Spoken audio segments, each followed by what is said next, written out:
I have some good news, YouTube.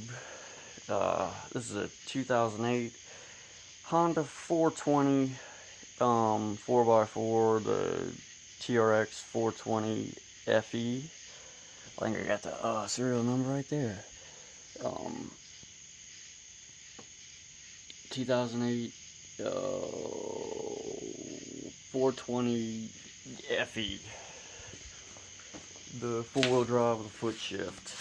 I have rebuilt this son of a bitch more times than I have rebuilt any other fucking gas or diesel engine. Um, first time, I bought it. I mean, these are original tires. It was owned by a woman who was selling her house. I actually went to grade school with the woman. She was a girl back then. And she ran it into some pretty, it didn't sink, but she ran it into some pretty high water, got some water in the airbox, whatever. It started smoking. Anyway, they were moving and she sold it to me pretty cheap. So I took it apart, I honed the cylinder, put a new piston in-ring set in there. Set my valves at top dead center on the little T mark on the sight glass down here.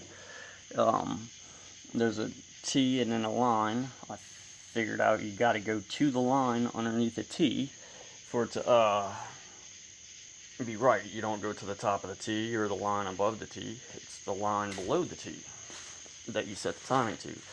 There's no other videos on YouTube that show you how to easily take apart the take off the front cover to get to the cam, because after I rebuilt it the second time, because I bent intake valve, I was like, what the fuck did I do wrong? And then I started questioning the parts people that I probably have it around here. I ordered this Tusk kit. It was a shit kit anyway, but he had it wrong. He had the valve sem seals as 2007 through 2015 or whatever, which is not right. You need the 2007 and the 2008 valves, valve guides, and valve stems are different than in 2009 through 15s because of the emissions that was passed in 2009.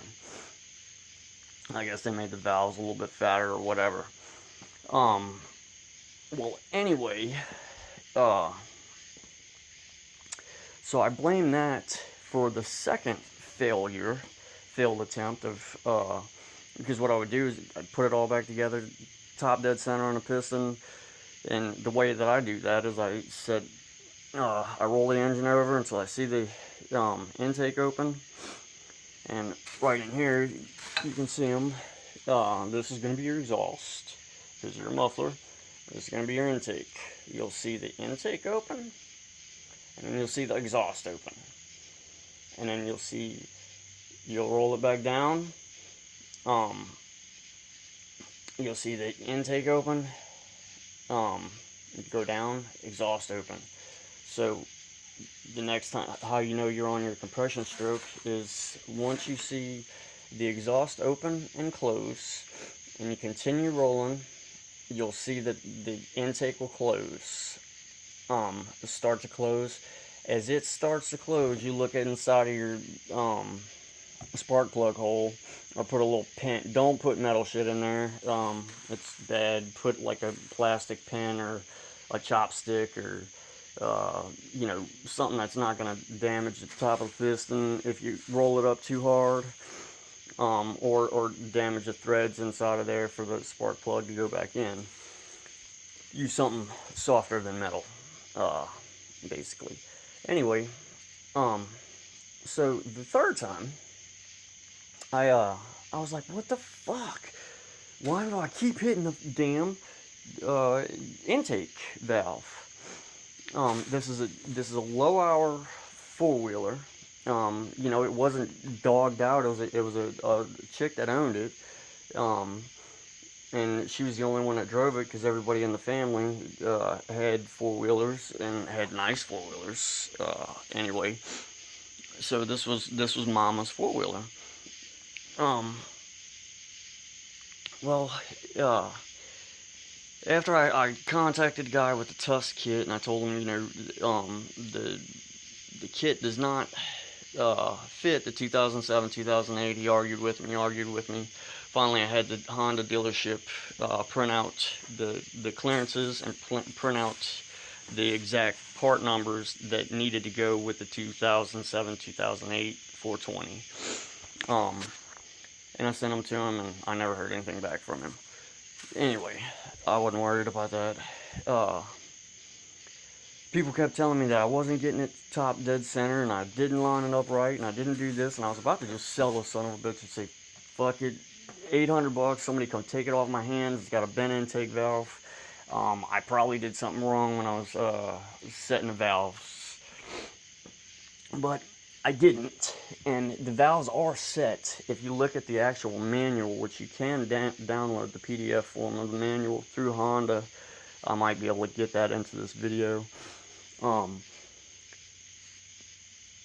It tells you when you're rebuilding it that instead of going to 006 for your intake or exhaust, and 006 and 008, go to 004 and 006. For you go 2 down to keep the ticking away, and that's only on the 2007, 2008s. So anyway, the bear that I didn't want to do was take apart this front end. There's only one other video of a guy, I think Nuts Deep or some redneck name. I mean, he may not be a redneck, but I just can't remember the name of him. I think it's Nuts Deep or Deep Nuts or Nutsack or something. Southern Nuts, maybe. But anyway, he tore apart the whole front of his four-wheeler, took the A-arms off, but he had a nice garage. I'm working underneath the carport with a little fan and Louisiana's heat and crickets. Anyway, you take loose the 15 bolts. Okay, the front drive shaft is in 3 pieces. The first thing that you need to do to take the front cover off is take the 2 bolts, one from the left, from the left of the front drive axle. On the top, there's one bolt. You take it loose, it's 14 millimeter, and then there's one at the bottom, it's 14 millimeter, but it only comes loose from one side. It's welded on I guess that would be the driver's side, or the left side of the bike. The bolt is welded on underneath there, so you have to use a lot of torque, and I used a lot of PB Blaster to get it loose. Anyway, so once I got those 2 bolts loose, I moved the whole thing, the whole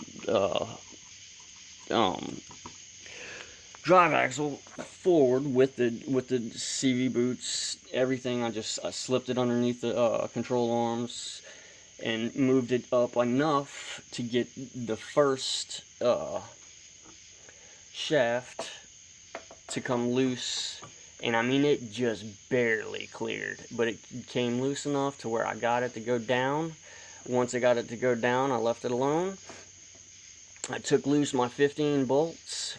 I popped the front cover off. I gave this some more room. I pulled this one backwards. That was the second step, so you can get the cover off.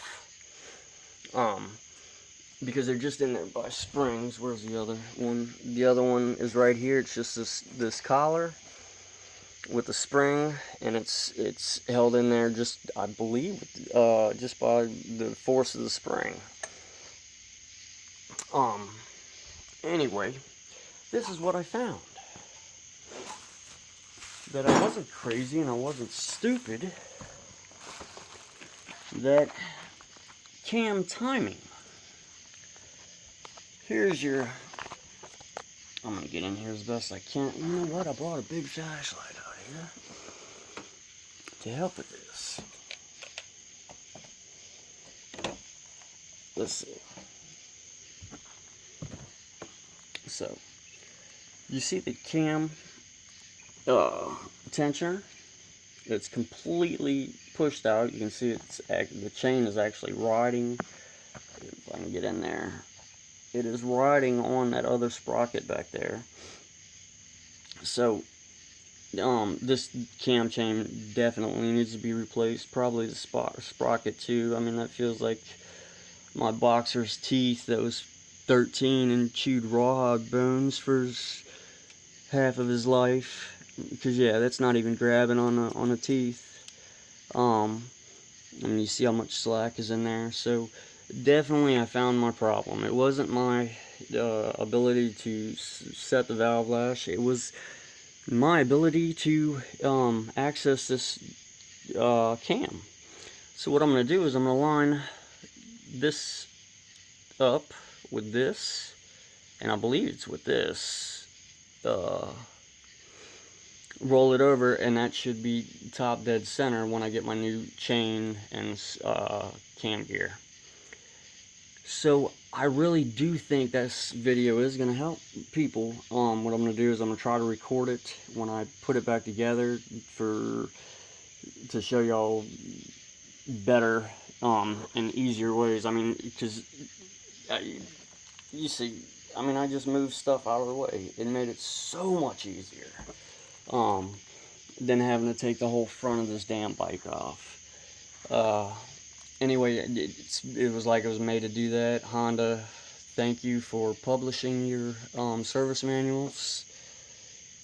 And again, if this helps y'all, I'm glad, because I couldn't find anything about the 420 4x4.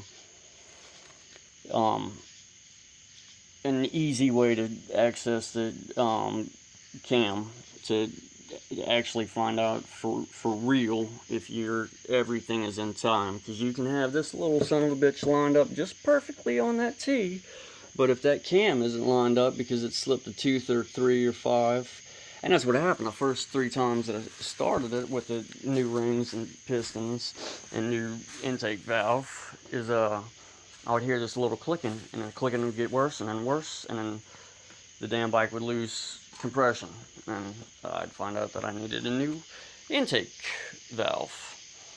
So hopefully I'm done buying intake valves, and I'll get that cam gear and chain, and I'll record the reassembly process. And if anybody knows anything about the CDI on a damn Yamaha Bruin, I actually took the engine and rear end from a 250 Chinese quad. I think it was a Jackal or something, that quad, because the engine rear end was in good shape. Here's the Yamaha rear end. It's no good. Drive shaft.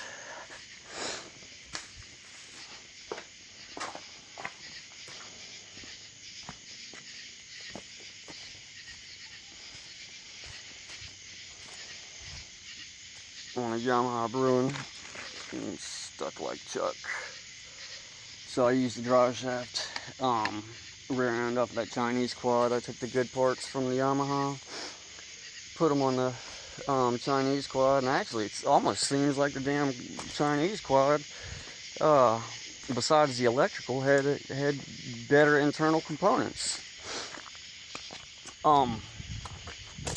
But when I put everything back together on the Frankenstein bike, turned it on and hit the start button, and I think I fried the CDI. I really don't want to pay $90 for a CDI, and I know that when it was on a Chinese quad, it wasn't running that big ass rev limiter CDI. I dug a little bit of the junk out of there. There was a little bit of wetness. I set it in the sun all day today. Hopefully I'll get spark back, but if not, I'm wondering if anybody knows, can I just wire it the same way as that Chinese quad was? And that would be the black, green, red, orange out, black out, and blue and white out. Anyway, thanks for watching.